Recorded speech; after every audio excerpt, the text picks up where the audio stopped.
We think it's best if you skip party this year. My mother's text message glowed on my phone screen, each word hitting like a physical blow. Amanda wants a perfect holiday with just us and the kids. You understand, right? I stared at my phone, sitting in what used to be my grandmother's study. The antique desk I carefully restored gleamed in the afternoon light, its rich mahogany surface reflecting the party decorations I'd spent the weekend hanging. Every corner of this house held memories of the work I'd poured into it over the past year. My name is Catherine Mitchell, and at 34, I'd just been uninvited from party in the home I legally owned.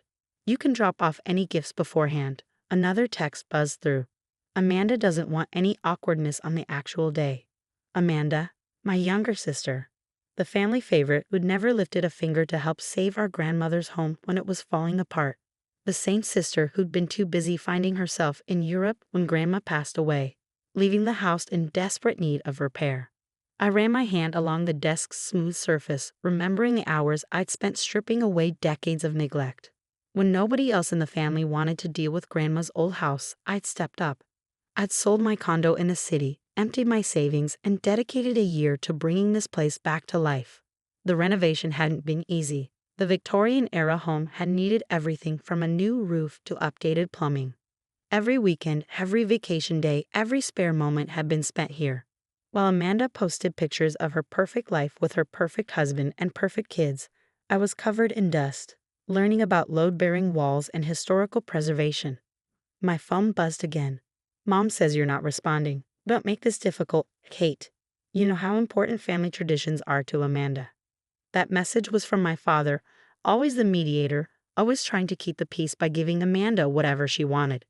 The irony of talking about family traditions in the house I'd saved from demolition wasn't lost on me. I walked through the rooms, each one a testament to my dedication. The living room where I'd discovered original hardwood floors under decades of carpet. The kitchen I'd modernized while keeping Grandma's beloved vintage tiles. The sunroom where she used to read to us as children, now restored to its former glory with new windows that perfectly matched the original design. Another text. The kids are so excited about party at great-grandma's house. Please don't ruin this for them. I smiled bitterly. Great-grandma's house. Not Catherine's house. Not the home their aunt had spent a year restoring. In their minds, I was just the caretaker, the reliable sister who'd handle the dirty work while they planned their perfect family party. They'd all conveniently forgotten the family meeting last year, when nobody wanted to deal with the inheritance. Amanda had been too busy with her social life, Mom thought the house was too much trouble, and Dad suggested selling it to developers. I was the only one who saw what this place could be, what it meant to our family's history. Fine, I'd said then. I'll buy everyone's shares. I'll fix it up myself. They'd laughed, not believing I could do it. Amanda had even made a joke about my cute little project. But I did it. I bought them out, invested everything I had, and transformed the crumbling Victorian into a showpiece that would have made Grandma proud. Now they wanted to exclude me from party in my own home. My phone buzzed one more time. We'll be there on the 23rd to decorate. Amanda has some wonderful ideas to make the house more festive.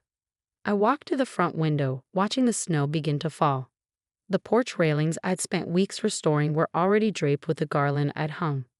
Warm lights twinkled from every window, and the antique door wreath, the one Grandma had made decades ago and I'd carefully preserved, welcomed visitors with its timeless elegance. Amanda's idea of festive usually involved plastic inflatables and enough lights to be seen from space. She'd probably want to cover up all the careful restoration work with her dollar store decorations. I sat back at Grandma's desk, my fingers tracing the delicate inlay I'd spent hours repairing. A year ago, this room had been water damaged and moldering. Now it was a testament to craftsmanship and care, just like every other room in the house. My phone lit up with another message, this time with a photo attached. Amanda's kids posed in matching party sweaters, their perfect smiles beaming beneath a caption, "Can't wait for party at the old house." The old house, my house. I opened my laptop, my hands steady despite the anger coursing through me. They'd forgotten one very important detail in their perfect party plans. Every deed, every bill, every insurance document was in my name. I made sure of that when I bought them out. It was time they remembered exactly who owned this house. Opening my email, I began to type. The next morning, I made 3 important calls. The first was to my lawyer, Emma, who'd handled the property transfer last year. The second was to a security company. The third was to my grandmother's old friend, Martha, who lived next door and had watched the entire renovation with proud approval. They did what? Emma's voice crackled through my speakerphone as I made coffee in my carefully restored kitchen. They decided to have party here without me, I replied, keeping my voice steady. Planning to arrive on the 23rd to decorate. In the house you own? The one you have sole legal rights to. Emma's tone shifted from disbelief to professional interest. The property they all signed away their claims to. The very same. And they just forgot this detail. Apparently. I stirred my coffee, watching the snow continue to fall outside the kitchen window. Amanda's been posting all over social media about their perfect family party at our family home. Emma was quiet for a moment.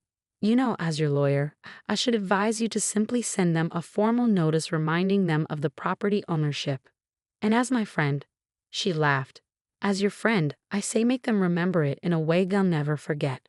The security company arrived that afternoon. I had them install a state-of-the-art system, complete with cameras and a new gate across the long driveway. Martha watched from her porch, waving as the workers completed their installation.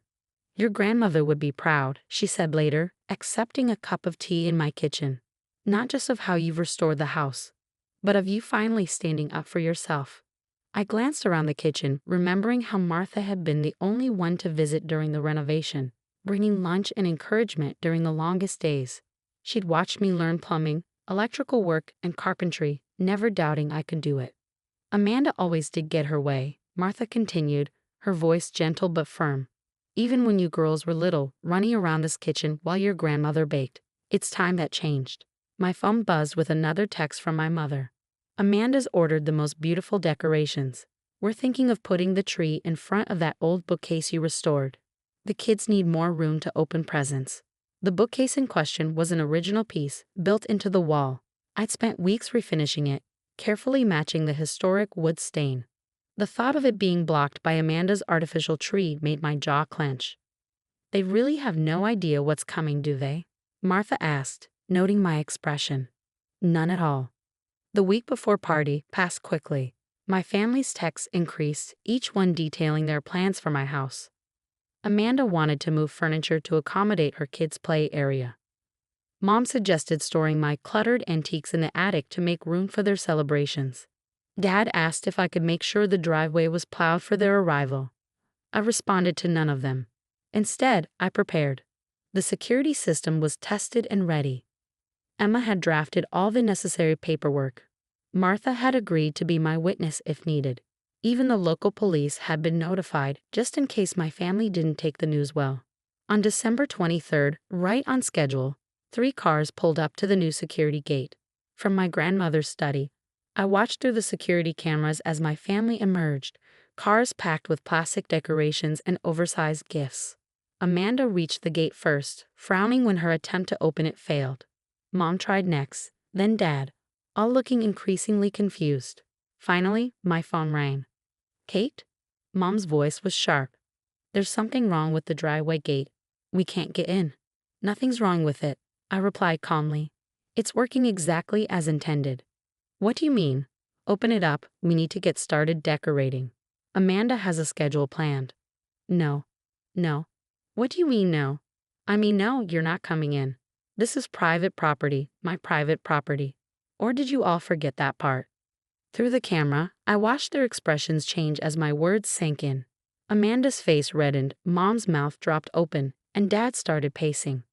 This isn't funny, Catherine. Amanda's voice cut through in the background. Open the gate right now. Or what? I asked, surprising myself with how steady my voice remained. You'll uninvite me from party in my own house again. Silence. Let me be clear, I continued.